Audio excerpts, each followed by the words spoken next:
안녕하세요. 사연을 부탁해입니다. 오늘의 사연을 소개하겠습니다. 몇 달 전 제 생일이어서 시댁 가족들과 함께 꽤 유명하다는 식당에 갔어요. 시누이가 한참을 알아본 식당이라고 했는데 언니 여기 음식 엄청 맛있어요. 기대해도 좋아요. 라고 미리 말을 해줬기에 내심 기대하고 있었어요. 그리고 드디어 제 생일날이 되었고 시누이는 곧장 식당으로 간다고 했고 우리 부부가 시부모님을 모시고 그 식당에 도착을 했는데 먼저 도착한 시누이가 멀리서 손을 흔들며 달려왔어요.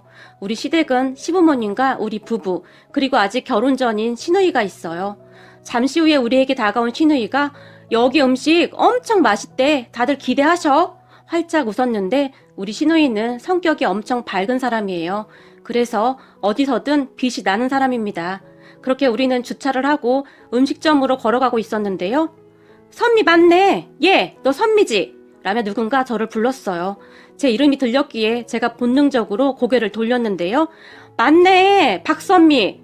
근데 너 때깔 좋아졌다? 여자가 저를 보며 비웃었는데 그런 여자를 보며 저는 그쪽과 할 말 없습니다. 제가 정색을 하며 지나가려고 했는데요. 어머 얘 좀 봐. 지금 내가 말하고 있는데 네가 감히 그냥 지나쳐가? 그 여자가 큰 소리로 말을 했고 저기 죄송한데요. 저는 그쪽하고 더 이상 할 말 없으니까 비켜주세요. 그때쯤 저는 눈물이 나오기 직전이었어요. 시간이 꽤 오래 지났음에도 불구하고 그 사람들의 얼굴을 보자마자 머리가 아프면서 구토가 쏠렸거든요. 그런 제 얼굴을 보던 우리 시어머님이 저기 누구신데 우리 며느리한테 함부로 하는 거죠? 비켜주세요. 조용하지만 단호한 목소리로 말을 했고 뭐? 며느리? 얘가 그쪽 며느리라고요? 말도 안 돼.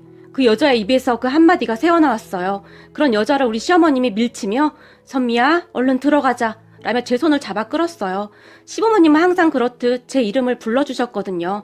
그렇게 우리는 식당 직원이 안내해주는 자리로 가서 앉았고 제 안색이 창백해진 것을 본 시어머님이 너 괜찮은 거니? 걱정스레 물었어요. 네, 괜찮아요. 제가 눈치를 보며 대답했어요. 그런데 잠시 후 아까 그 여자 가족들이 다시 우리 테이블로 쫓아왔는데요. 저기 내가 아까 잘못 들었나 해서 묻는 말인데 지금 얘가 그 집 며느리라고 했던 거 사실인가요? 그 여자가 제 옆에서 팔짱까지 끼고 우리 시어머님에게 따지듯이 물었어요. 그리고 그런 여자의 말을 듣던 우리 시어머님이 저기 말이요. 남의 가족 식사하는데 왜 이러는 거요? 맞소이다. 우리 하나뿐인 며느리 올시다. 우리 시어머님이 황당하다는 표정으로 대답을 했어요. 그런 시어머님의 말에 우와 너 무슨 신분 세탁했냐? 그 여자가 저를 노려보며 물었고 저기요 이게 지금 뭐 하는 겁니까? 순간 옆에 있던 시누이가 자리에서 벌떡 일어났어요. 아니 내가 보기에 그쪽 집안 꽤 잘 사는 집안 같은데 이런 보잘것없는 것이 어떻게 그쪽 집안 며느리가 됐는지 궁금해서요. 여자는 계속해서 저를 노려보며 막말을 했어요. 그 말에 제가 온몸을 부르르 떨고 있었는데요. 그런 저를 보던 우리 시어머님이 그러는 댁은 누구시죠? 그 여자에게 물었어요. 나요? 그러고 보니 내가 내 소개를 안 했네. 지금은 당신 며느리라는 이 아이의 전 시어머니예요. 라고 순식간에 말을 했어요. 그 말에 제 안색은 더 창백해졌고 제가 더욱 심하게 온몸을 떨고 있었어요.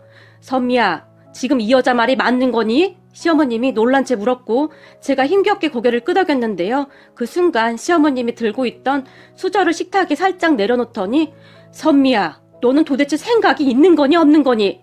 이 사람이 네 예전 시어머니라고? 라며 시어머님이 언성을 높였고 그 순간 제 눈에서 눈물이 뚝뚝뚝 떨어졌어요. 그런 저를 보던 그 여자가 역시 맞았네. 너 속이고 결혼했구나. 라며 신나서 떠들어대기 시작했어요. 그럼 그 여자의 말투와 얼굴은 예전과 똑같았는데요. 그 순간 저는 정말이지 소름 끼치도록 끔찍했던 기억들이 생생히 기억나기 시작했어요. 저는 친정이 없습니다. 부모님은 제가 어릴 때 이혼했다고 하는데 저를 할머니에게 맡기고는 그 뒤로 단 한 번도 찾아오지 않았으니까요. 저를 키워주신 할머니 말씀으로는 제 엄마 아빠가 각자 재혼을 해서 잘 살고 있다고 했어요. 그렇게 저는 할머니 손에서 자랐는데 경제적으로는 조금 힘들긴 했지만 할머니는 다행히 좋은 분이셨기에 나름 바르게 잘 자랐어요. 그렇게 할머니는 제가 고등학교를 졸업할 때까지 저를 잘 키워주셨고 고등학교 졸업 후 제가 취업을 하고 얼마 지나지 않아 돌아가셨어요. 이게 말이죠. 제 모든 것을 의지하던 할머니가 돌아가시자 저는 속수무책으로 무너져 버렸는데요. 다니던 회사도 그만둔 채 하루 종일 집에 처박혀서 무기력하게 몇 날 며칠 동안 잠만 잤어요. 세상에서 유일하게 제 편이었던 할머니는 제게는 그 무엇보다도 소중한 분이었으니까요. 그러다 어느 날 친하게 지냈던 친구가 찾아왔는데 선미야, 너 계속 이러고 있음 어떡하니? 돌아가신 할머니가 얼마나 슬퍼하시겠니?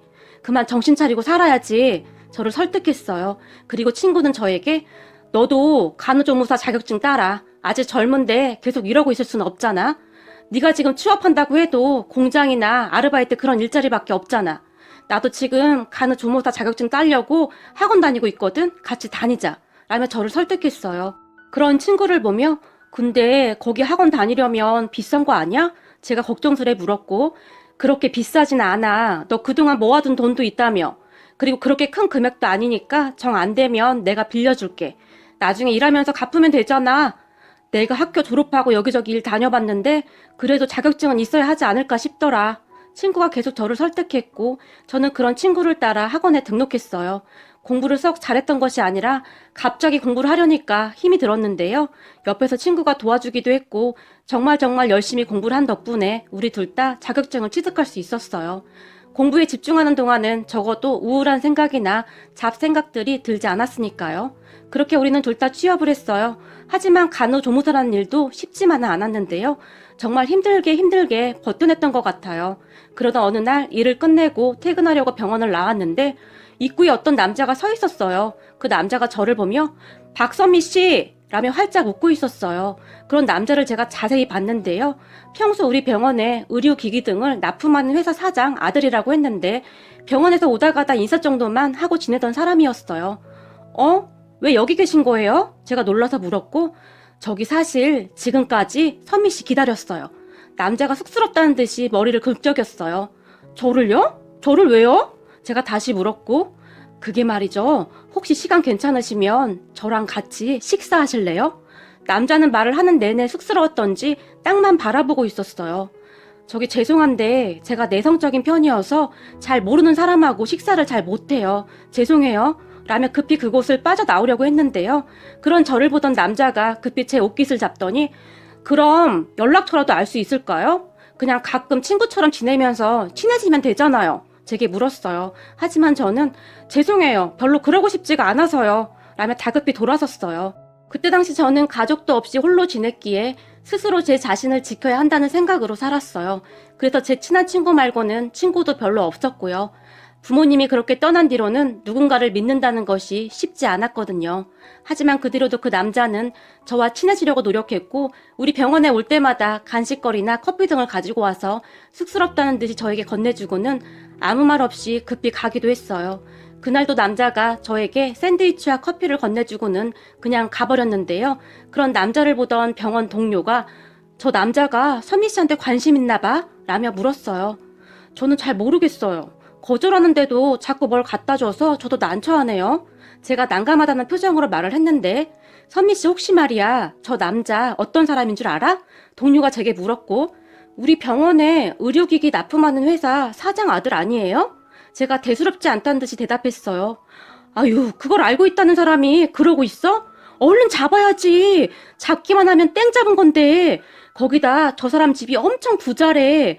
회사가 아주 큰 회사는 아니지만 그래도 사장 아들이라는데 그런 티도 하나도 안 내고 병원 내에서도 평판이 아주 좋아.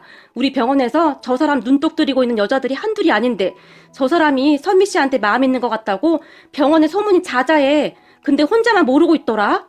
네? 저한테요? 그래, 다들 선미 씨 질투하고 뒤에서 쓰군대고 그러고 있는데 어쩜 그렇게 혼자만 모를 수가 있어? 동료는 그런 제가 그저 놀랍다는 표정이었어요. 하지만 저는 그 뒤에도 평소와 다를 바가 없었는데요. 그날도 퇴근하기 위해 병원을 나섰는데 병원 앞에 그 남자가 또 서 있었어요. 선미 씨, 제발 저랑 식사 한 번만 하면 안 될까요? 이번엔 남자가 아주 간절한 표정으로 물었어요. 저도 궁금해서 그러는데 도대체 저한테 왜 그러시는 거예요? 그걸 지금 몰라서 묻는 거예요? 선미 씨한테 관심 있으니까 그러는 거죠. 그러니까요. 도대체 제가 어디가 좋아서 그러는 거냐고요. 그리고 저 가족도 하나 없는 사람이에요. 제가 말을 했고. 좋아하는데 그게 무슨 상관이에요? 저는 그냥 선미 씨 자체가 좋다고요. 그때 당시 남자는 진심인 것 같았어요. 그렇게 남자와 저는 같이 식사를 했고 남자는 제가 생각했던 것보다 훨씬 좋은 사람이었어요. 항상 외롭기만 하던 저를 잘 챙겨줬고 저도 처음으로 결혼을 하고 싶다는 생각을 하게 만든 사람이었어요.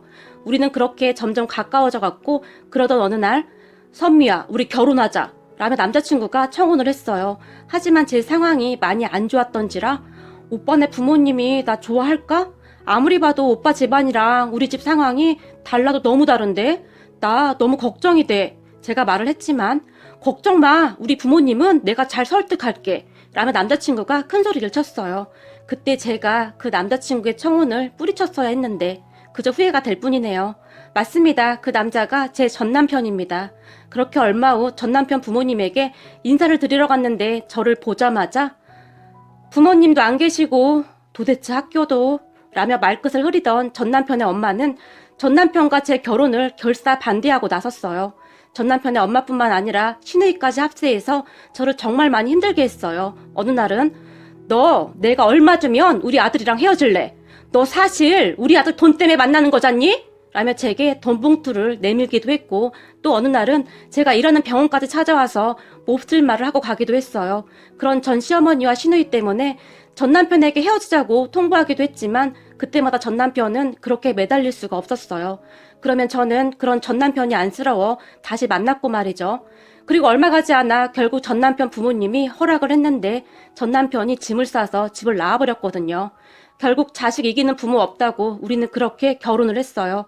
하지만 그 뒤에도 제 순환은 계속되었는데요. 전 시어머니는 결혼하고 난 뒤 저를 아주 대놓고 몰아붙이기 시작했어요. 감히 니까짓 게 우리 아들이랑 결혼을 해? 내가 알아둔 자리가 있었는데 너 때문에 다 망했어. 꼴도 보기 싫다. 라는 말은 아무것도 아니었고 너네 혼인신고는 한참 나중에 하거라. 요즘 세상이 좀 그렇잖니? 라며 혼인신고도 못하게 했고 남편도 네가 잘해서 엄마가 너 좋아하게 되면 그때 혼인신고 하자. 그럼 더 좋지 않겠어? 라며 혼인신고도 하지 않았어요. 지금 생각해보면 나중에 재산 문제부터 복잡해지니 작정을 했던 것 같아요. 거기다 굳이 우리와 같이 살아야겠다고 우겨서 합가를 했는데 정말 아침부터 저녁까지 저를 부려먹었어요. 하지만 저는 저만 노력하면 가족들 마음에 들 수 있을 것이라고 굳게 믿고 정말 열심히 노력했어요. 이게 말이죠. 한번 버림받은 사람은 다시 버림받지 않으려고 본능적으로 발버둥을 친다던데 아마도 제가 그랬던 것 같아요. 그래서 바보같이 시댁에서 몸 상하는 줄도 모르고 종일 일만 했고 심지어는 매일 오던 가사 도우미 아줌마까지 오지 말라고 하면서 그 모든 일을 저에게 시켰어요. 처음에는 전 남편이 제 편을 들었는데 나중에는 전 시어머니와 제 사이에서 너무 힘들다며 집에도 잘 들어오지 않았고 계속 밖으로만 돌았어요. 결국에는 제가 두 손 두 발 다 들고 그 집을 나와버렸어요. 그때쯤에는 남편도 그런 저를 그냥 보고만 있었는데요. 미안하다고는 안 할게. 나도 정말 최선을 다했는데 안 되는 걸 어쩌겠냐? 라는 말만 할 뿐이었어요. 그렇게 집을 나가는 저를 보며 전 시어머니는 이게 말이다. 사람이 웬만큼은 맞아야 살 수 있는 거 아니겠니? 그러니까 너도 네 수준에 딱 맞는 사람 만나서 잘 살거라. 제 얼굴에 돈 봉투를 던졌어요. 그리고 저는 그 돈 봉투를 쳐다보지도 않고 그 집을 나와버렸어요. 돈 봉투를 두고 가던 저를 보며 꼴에 자존심은 있어가지고 네가 안 가져가면 우리는 좋지. 마음대로 하거라. 라며 저를 비웃기도 했어요. 그렇게 제 친구를 찾아갔는데 제 모습을 본 친구가 선미야, 너 꼴이 이게 뭐야? 난 네가 부잣집에 시집가서 잘 사는 줄 알고 연락도 못하고 있었는데 도대체 이 꼴이 뭐야? 저를 끌어안고 통곡을 했어요. 그렇게 친구와 제가 끌어안고 얼마나 울었을까요? 순간 제가 정신을 잃었던 것 같은데 잠시 후에 눈을 떠보니 병원이었어요. 진찰을 했던 의사 말이 젊은 분이 어떻게 몸을 이렇게 만들었어요? 요즘 세상에 영양실조가 말이 됩니까? 라며 놀라워할 정도였어요. 그렇게 저는 다시 홀로서기를 준비했고 아주 독한 마음으로 하루하루를 버텼어요. 물론 제가 힘들 때마다 제 친구가 항상 옆에서 그런 저를 챙겨줬고요. 사람이 참 대단한 것이 시간이 지나니까 마음의 상처가 서서히 아물기 시작했고 저는 다시 예전처럼 일을 하면서 지냈어요. 그러다 어느 병원에서 일을 하던 중에 어떤 남자가 입원을 했었는데 그 남자가 저에게 호감을 느꼈던지 계속 따라다녔어요. 그때쯤 저는 남자라면 아주 지긋지긋했어요.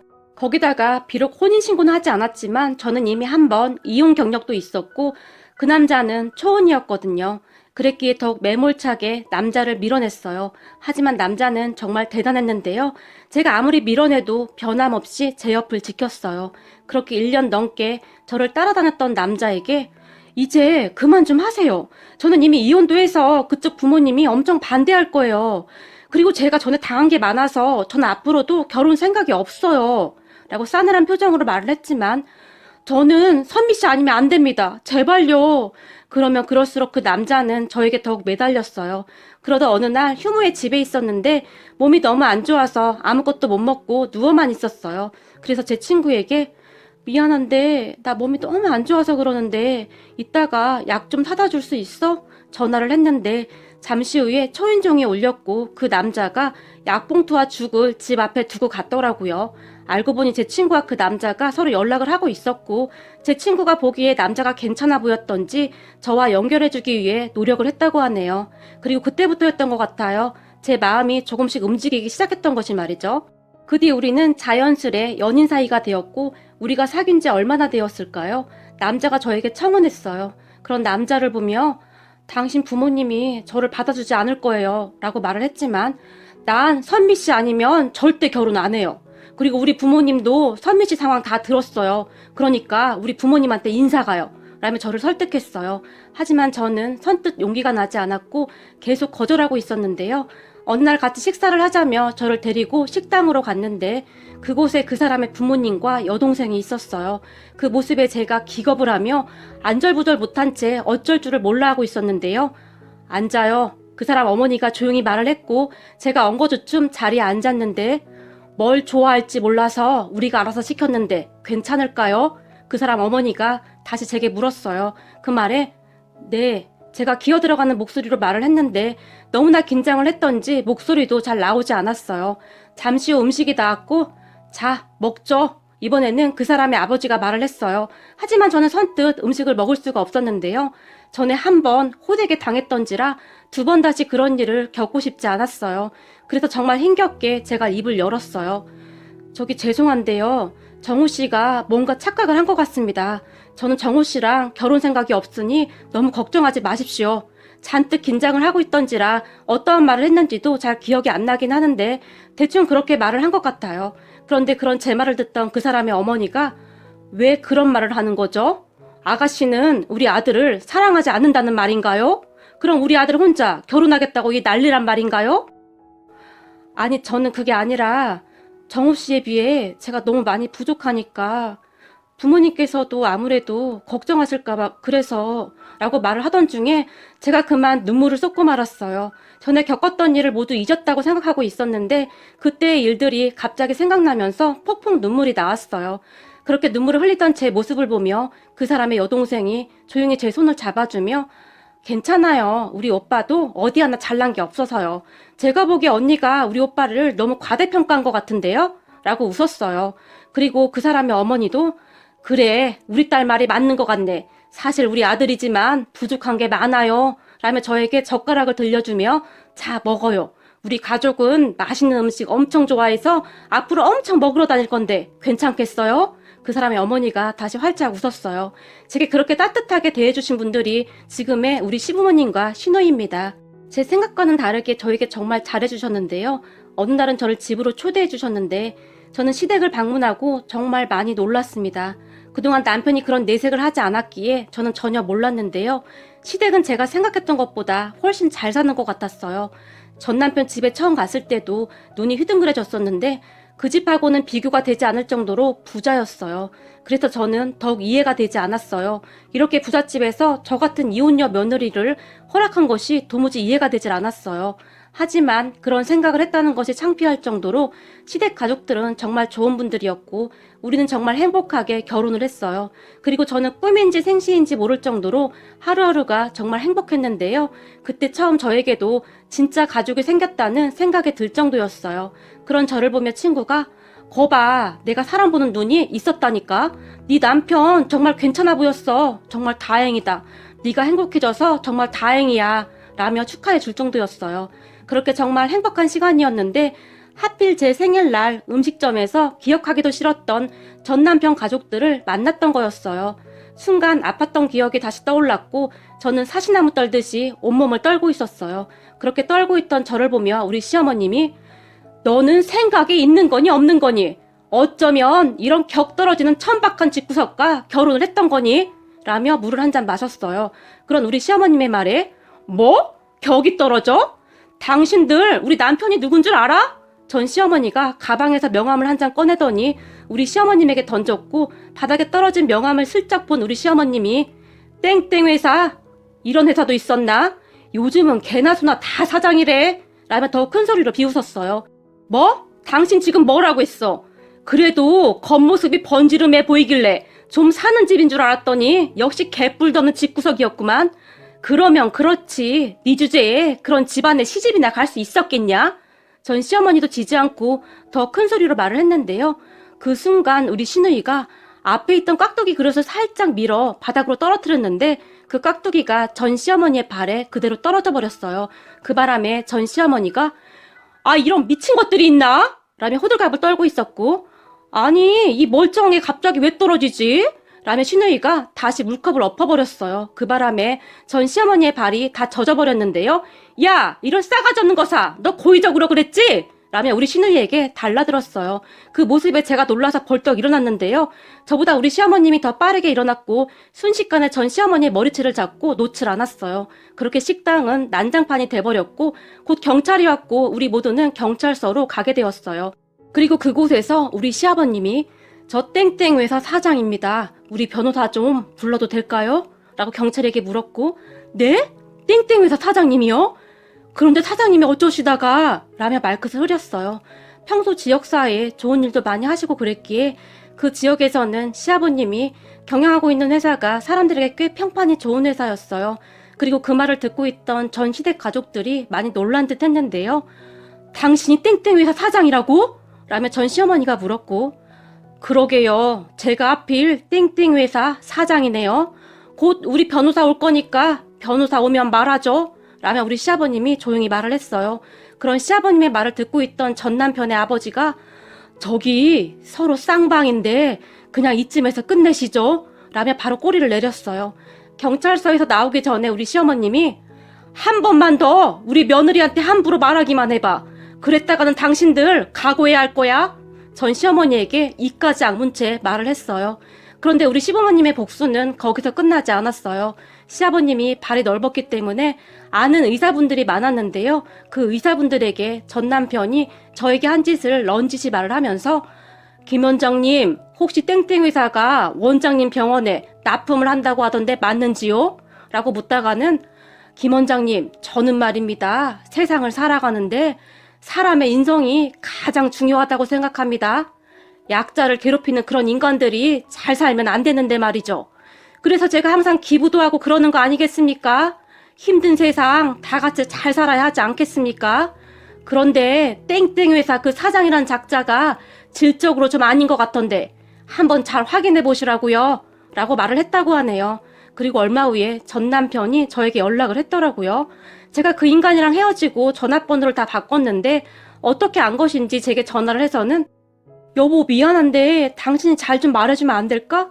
지금 병원들이 우리 회사 제품 납품 안 받겠다고 난리야. 가뜩이나 큰 회사에 밀려서 요즘 안 그래도 어려웠었는데 제발 이렇게 부탁할게. 내가 부탁할 사람이 당신밖에 없어서. 그래도 나는 그때 당신을 진심으로 사랑했었잖아? 나 한 번만 봐줘라. 라며 빌어댔어요. 그 말에 여보라뇨. 말은 똑바로 하시죠. 그리고 제가 상관할 일이 아니라서요. 우리 시아버님이 하시는 일은 저도 잘 모릅니다. 그리고 앞으로 2번 다시 전화하지 마시죠. 한 번만 더 전화하면 우리 시부모님에게 다 말할 거니까. 그럴수록 당신네 회사 더 힘들어지는 거 알죠? 라며 제가 전화를 끊어버렸어요. 그 뒤 전 시댁 회사가 어려워지고 있다는 소식을 들었는데요. 사실 저는 꼬시다는 생각만 들었어요. 그러다 어느 날 우리 가족이 다 함께 식사를 하던 중에 어머님, 아버님, 제가 이런 거 물어보면 안 되는 거 알고 있는데요. 그래도 너무 궁금해서요. 라며 시부모님을 바라봤어요. 뭔데 뜸을 들여 괜찮으니 말해보렴? 시어머님이 물었고 그때 제가 처음 인사드리던 날 말이에요. 저 왜 허락해 주신 거예요? 솔직히 저 같은 며느리 탐탁지 않았을 것 같아서요. 제가 어렵게 입을 열었어요. 그 말에 사실 너를 만나기 전까지는 나도 참 많이 반대했다. 물론 우리가 사회에 좋은 일도 많이 하고 나름 부끄럽지 않게 살았다고 항상 생각하고 있었는데 말이다. 이게 내 자식 일이다 생각하니 나도 이기적이 되더구나 라고 말을 하던 시어머님이 잠시 멈추고는 저를 빤히 바라봤는데요. 잠시 후에 시어머님이 조용히 다시 입을 열었는데 우리가 너를 처음 만났을 때 말이다. 네가 온몸을 사시나무 떨듯이 덜덜 떨고 있더구나. 그리고 네 눈이 말이다. 세상의 모든 두려움을 다 담고 있는 것 같더구나. 우리가 뭐라고 말한 것도 아닌데 그렇게 덜덜 떠는 네 모습을 보며 내 가슴이 아려왔어. 평소에 사람들 앞에서 그렇게 바른 사람인 척 하던 내가 말이야. 색안경을 끼고 널 바라보고 있더구나. 그 순간 내가 너무 창피해서 얼굴을 들 수가 없더구나. 너한테 미안했다. 네가 어떤 아이인 줄도 모르고 네가 한 번 이혼했다는 소리만 듣고 그냥 널 반대하고 있었거든. 순간 시어머니의 눈에 눈물이 고였어요. 그런 시어머님을 보며 아니에요 어머님, 저라도 그랬을 거예요. 어머님 마음 충분히 이해가 돼요. 제가 시어머님의 손을 가만히 잡아드렸어요.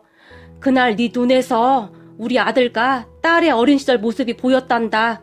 말하던 시어머님이 남편과 시누이를 바라봤는데요. 그런 시어머님을 보던 남편이 자기야, 굳이 말할 필요가 없어서 그동안 말 안 했었는데 사실 우리 부모님께서 나랑 내 동생을 입양하신 거야 라고 말을 했는데 그 말을 듣고 너무나 놀란 나머지 제가 어떤 표정을 지어야 하는지 모르겠더라고요. 언니 사실 우리 있잖아요. 우리 친부모님이 하루아침에 교통사고로 돌아가셨는데 돌아가신 부모님의 친구였던 지금의 우리 부모님이 장례식장에서 덜덜 떨고 있던 우리를 보며 바로 입양하신 거예요. 오빠 제가 그때 어릴 때라 기억이 가물가물하긴 하지만 친척들이 서로 우리를 못 데려간다고 싸우고 있었는데 그때 정말 너무너무 무서워서 장례식장 구석에서 쪼그리고 앉아서 떨면서 울고 있었는데 우리 엄마가 그런 우리를 꼭 안아주며 우리랑 같이 살자꾸나 라고 말했거든요. 말을 하던 시누이가 시부모님을 바라보며 수줍게 웃고 있었고 우리 부부는 결혼하고도 한참이 지났지만 애가 안 생겼단다. 참 많이 노력했지만 우리가 무슨 잘못을 그리도 했는지 안 생기더구나. 그런데 그날 장례식장에서 우리 아들하고 딸이 덜덜 떨고 있는 걸 보는데 우리가 이 아이들의 부모가 되어주면 어떨까 하는 생각을 하게 되었고 그런 내 말에 네 시아버지도 별 고민도 안 하고 바로 그렇게 하자고 하더구나. 그리고 우리는 그렇게 가족이 되었단다. 시어머님이 살짝 미소 지으며 남편과 시누이를 바라봤어요. 사춘기 때 우리 오빠가 조금 방황한 것 빼고는 우린 참 좋았어. 시누이가 남편을 보며 장난스레 말을 했고 그때야 내가 철이 없어서 그랬지. 그치만 나 진짜 빨리 정신 차렸잖아. 남편이 수줍게 웃으며 말을 했어요. 그리고 시어머님이 저를 다시 보며 그런데 그날 네가 우리 앞에서 어찌나 덜덜 떨던지 우리 딸 어린 시절 모습이 떠오르기도 하고 내 마음이 참 안 좋았는데 널 만나고 돌아오던 길에 우리 딸이 엄마 아빠 좋은 사람들이잖아. 그러니까 그냥 언니의 본 모습만 봐주면 안 돼? 그날 엄마 아빠가 그냥 아무 말 없이 오빠와 나를 안아주던 그때처럼 말이야. 엄마도 봤잖아. 그 언니 몸을 계속 덜덜 떨고 있었어. 엄마 아빠가 따뜻하게 품어주면 좋을 것 같은데 어려울까? 라고 말을 하더구나. 그 말을 듣고 우리 스스로 많이 반성했다. 우리 딸 말이 맞더구나. 그 뒤 네 조건 말고 그냥 너만 바라보니 너는 참 좋은 아이더구나. 그래서 우리가 기쁘게 허락했던 거야. 처음에 너에 대해 오해했던 부분은 미안했다 라고 시어머님이 미안한 듯이 말을 했어요. 그 말에 제가 그 자리에서 다시 눈물을 쏟았는데요. 그리고 앞으로는 우리가 네 부모니까 어디 가서 기죽지 말고 혹여나 널 힘들게 했던 그 사람들을 다시 만나더라도 그때처럼 그렇게 주눅들지 말거라. 알겠니? 당당해지란 말이야. 시어머님이 단호한 표정으로 말을 했어요. 그런 시부모님을 바라보는데 문득 비록 부모복은 없었지만 이렇게 좋은 가족들이 생겼다는 것에 그저 감사할 따름이었어요. 우리 가족 항상 사랑하고 또 사랑합니다. 지금처럼만 서로 아끼면서 행복하게 살아요. 우리 가족 사랑합니다. 오늘의 사연은 여기까지였습니다. 즐겁게 보셨다면 구독, 좋아요 부탁드립니다. 고맙습니다.